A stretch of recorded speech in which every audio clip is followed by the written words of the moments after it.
So, welcome about this small presentation about data. Data is the key basis for all of our analysis, all of our work.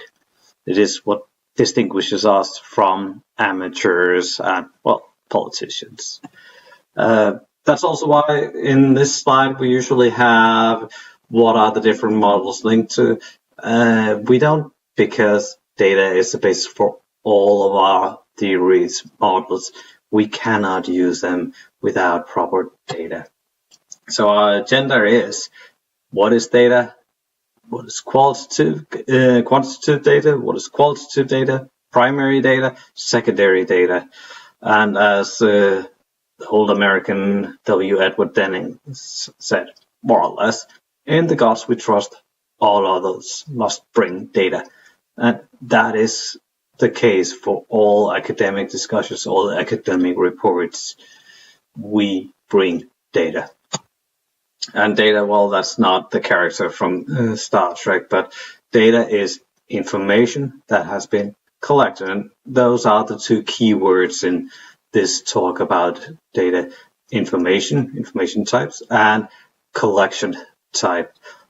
And I cannot stress that enough, all your argumentation must be based on the information you gather from other sources than yourself. Which means, I think, if you find yourself saying that or writing that, it's bad. It's not the right way of using your information. The data says, well, then you're on the right track. That's the way we should go. Well, let's dig into what data we have to work with. We have the quantitative data, the numbers, the numerical information. That's where you're asking the questions: how much, how often, how many, and those kinds of things. It's the easiest way to distinguish whether you have quantitative data or qualitative data, I'll get back to that, is, can I analyze this information using statistics or mathematics? Do we have a group of numbers? Do we have an average, a mean, outlier, and those kinds of answers, those analyses we do on the data? The other general type of data we have is our qualitative data. As it says in the corner, sometimes it's a little bit blah, blah, blah. It's information that you cannot describe by numbers. For example, how does this work? What does people believe? What do they feel? What does it look like? Here it's extremely important to focus on the respondent bias, the one who's telling you the things, where you're getting your information. Why is it that they're saying like they're doing? What's the motive for saying that? People often want to look better than they really are. Why does things look like that? Is there a cause for it? Is there a cause for this being red? Or is there a cause for it having a different color? Some people have a tendency of thinking that quantitative data that we can describe by numbers is better than qualitative data. It is not. It is just two different types of data. If we're talking about better or worse, let's get to the next two slides.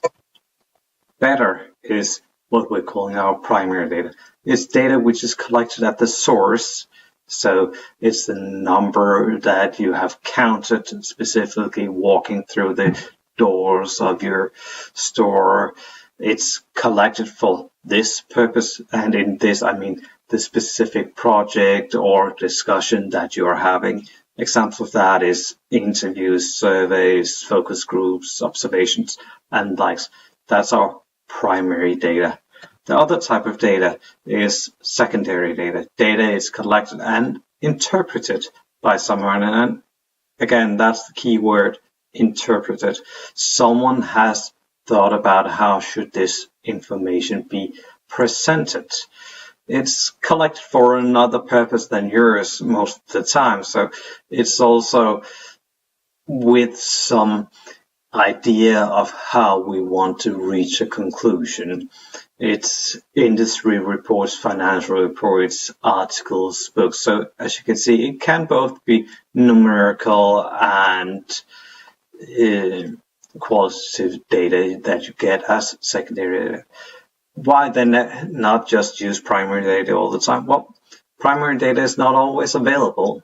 You cannot go out and find and analyze a full industry, asking all the companies all the details of how they do. So you fall back on the industry report. So it's a trade-off, and if it is good secondary data, well, the quality can be quite high. So to sum it up, when do we use data? Always. Just remember the biases. Qualitative refers to the information type, numbers versus descriptions. Primary versus secondary refers to the collection type.